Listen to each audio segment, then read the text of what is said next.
ונתשלמוס לשון, ביenvenidos, שיעור 11. האזינו לשיחה בין רינה לדוד. Rina, ¿estás en casa? Sí, la puerta está abierta. ¡Qué hermoso apartamento tienes! Gracias. No es negro. ¿Dónde haces tus lecciones? En la cocina, sobre esta mesa. ¿Y de aquella banda, cuál lo tienes? El baño y el cabinet. האזינו לשיחה שנית. Rina, ¿estás en casa? Sí, la puerta está abierta. ¡Qué hermoso apartamento tienes! Gracias. No es negro. ¿Dónde haces tus lecciones? En la cocina, sobre esta mesa. ¿Y de aquella banda, cuál lo tienes? El baño y el cabinet. דוד שואל את רינה. Rina, ¿estás en casa? Rina, ¿estás en casa? מה דוד שואל את רינה? נכון. רינה, את בבית? בלדינו אין צורך לומר אין לה קאזה. די לומר אין קאזה, בבית. שאלו גם אתם את רינה אם היא בבית. Rina, ¿estás en casa? החליפו קאזה בלביבליותקה, הספרייה, לביבליותקה. שאלו את רינה אם היא בספרייה. רינה, ¿estás en la biblioteca? המילה פוארטה פירושה דלת. איך תאמרו הדלת? נכון, לפוארטה. לפוארטה. איך ידעתם כי המילה פוארטה היא מילה ממין נקבה? נכון, רוב המילים המסתיימות בצליל אה הן ממין נקבה. ביבליותקה, קאזה, פוארטה, אמיגה. בפועל אסתר, כפי שכבר ראינו, משתמשים כשרוצים לומר היכן מישהו או משהו ישנו, ובאיזה מצב מישהו או משהו מצוי. למשל, רינה אסתה אין קאזה, דוד אסתה ביין. גם במשפט הבא רינה משתמשת בפועל אסתר. הקשיבו. La puerta está abierta. La puerta está abierta. אגב, המילה אביירטה פירושה פתוחה. אביירטו, פתוח, אביירטה, פתוחה. הקשיבו לרינה. Sí, la puerta está abierta. La puerta está abierta. La puerta está abierta. האם אתם יכולים לנחש את משמעותו של המשפט הזה? La puerta está abierta. הדלת פתוחה. היותה של הדלת פתוחה הוא לא מצב תמידי וקבוע, ועל כן לא נשתמש בפועל סר, כלומר לא נאמר la puerta es abierta, נאמר la puerta está abierta. בפועל סר, כלומר יוסות, אוסוס, אלס וכו', אנחנו משתמשים כדי לתאר משהו קבוע. לדוגמה, la casa es hermosa, הבית יפה. זוהי תכונה קבועה של הבית. רינה אס דה תל אביב. רינה מתל אביב. כמובן שאת העובדה הזאת אי אפשר לשנות. לכאן שרינה לא תעבור, היא תמיד תהיה במקור מתל אביב. הקשיבו למשפט הבא. בוודאי תבחינו בנימת ההתפעלות בקולו של דוד. ¡Qué hermoso apartamento tienes! ¡Qué hermoso apartamento tienes! המילה כ, שפירושה מה, משמשת גם במשמעות של איזה, במשפטים כמו איזה יופי או איזו עוגה טעימה.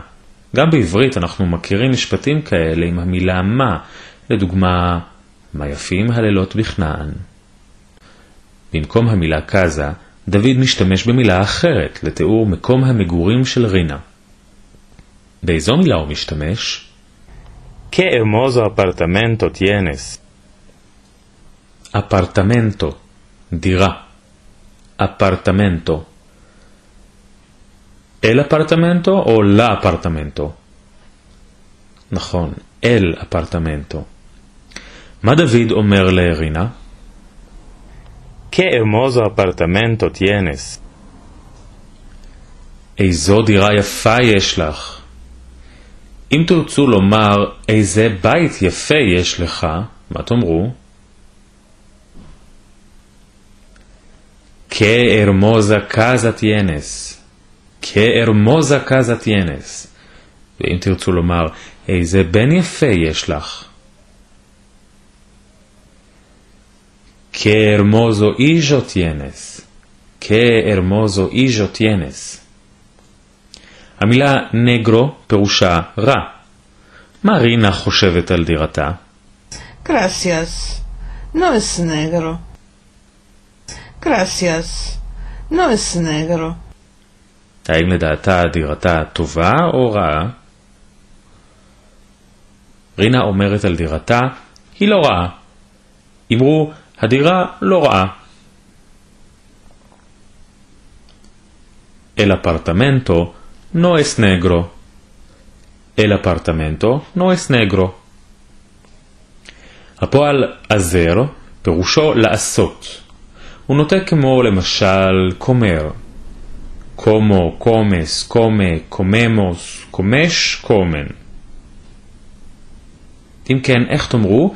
אתה עושה או את עושה. אזס. אזס. הוא עושה או היא עושה. אזה. אנחנו עושים או אנחנו עושות. אזמוס. אזמוס. אתם או אתן עושים או עושות. אזש. אזש. הם או הם עושים או עושות. אזן. איך תאמרו אני עושה? נכון, בעולם מושלם, אזו. אבל העולם שלנו איננו מושלם. אני עושה, אומרים אגו. אגו. בואו נחזור על כל נטיית הפועל עזר, לעשות. חזרו אחריי. אגו. אזס. אזה. אזמוס. אזש. אזן. את המילה ליסיונס אולי אתם כבר מכירים. בבית הספר המורה נותנת לתלמידים לעשות ליסיונס בבית. נכון, אלה שיעורים, ליסיונס, ברבים וביחיד. יפה מאוד, ליסיון, שיעור. ליסיון, ליסיונס. כיצד תשאלו איפה את עושה את השיעורים שלך? חישבו היטב. איפה את עושה את השיעורים שלך? איפה? אונדה. את עושה? אזס. את השיעורים שלך? tus lisiones. איפה את עושה את השיעורים שלך? ¿Dónde haces tus lisiones? ¿Dónde haces tus lisiones?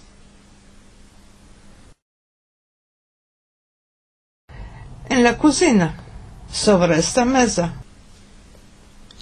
אחת המילים למטבח בלדינו היא קוזינה. יש מילה אחרת, מופק.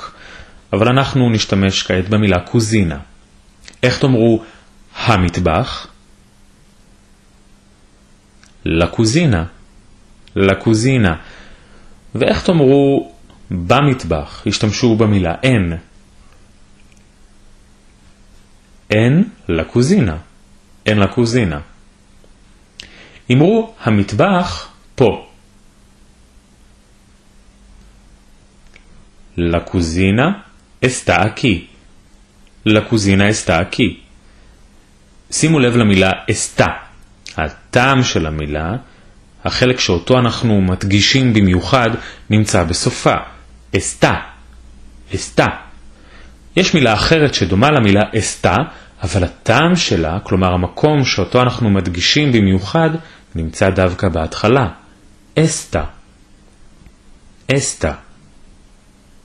אסטה, אסטה. פירוש המילה אסטה הוא זו או הזאת. לדוגמה, אסטה מוז'ר, האישה הזאת. אסטה וקה, הפרה הזאת. אסטה קזה, הבית הזה. אסטה מזה, השולחן הזה. המילה לשולחן היא מזה. אסטה מזה. אם רצוננו לומר הבן הזה, נאמר אסטה איז'ו. נכון, בעולם מושלם היינו אומרים אסטו איז'ו, אבל העולם איננו מושלם. אסטה איז'ו. אסטה זכר, אסטה נקבה. אסטה מוז'ר, אסטה איז'ו. איך נאמר דירה בלדינו? אפרטמנטו. הדירה הזאת, וזכרו, אפרטמנטו היא מילה בזכר בלדינו. הדירה הזאת, אסטה אפרטמנטו. הקשיבו למשפט הבא בשלמותו. En la cocina, sobre esta mesa. היכן רינה עושה את שיעורי הבית שלה? En la cocina, sobre esta mesa. נכון, במטבח על השולחן הזה. הקשיבו לשאלתו של דוד. ¿Y de aquella banda, cuál lo tienes? ¿Y de aquella banda, cuál lo tienes? במשפט יש לנו 3 מילים חדשות. אקיה, ההיא, אקיה, ונדה, צד, ונדה, וקואלו, מילה נוספת שפירושה מה. אנחנו כבר מכירים את המילה כ, וכעת מתוספת המילה קואלו. מה. ¿Y de aquella banda, cuál lo tienes? אסטה ונדה, הצד הזה. אקיה ונדה, הצד ההוא. כמובן שבעברית המילה צד היא ממין זכר ובלדינו ממין נקבה, ולכן אומרים אסטה ונדה, אקיה ונדה. מה דוד שואל עכשיו את רינה? ¿Y de aquella banda, cuál lo tienes? ומהצד ההוא, מה יש לך? כלומר, מה יש בדירתך? El baño y el cabinet. אל בניו, אמבטיה. אל בניו. ומילה חשובה מאוד, קבינה. שירותים, קבינה. אל בניו, קבינה. שימו לב כיצד רינה משלבת את שתי המילים החדשות במשפט שלה. El baño y el cabinet. נאמר שזו דירתכם. דוד שואל אתכם, ¿Y de aquella banda, cuál lo tienes? ענו לו, המטבח, השירותים והאמבטיה. יפה מאוד. לקוזינה, אל קבינה, אל בניו. כעת האזינו לשיחה כשאתם מבינים אותה היטב. Rina, ¿estás en casa? Sí, la puerta está abierta. ¿Qué hermoso apartamento tienes? Gracias, no es negro.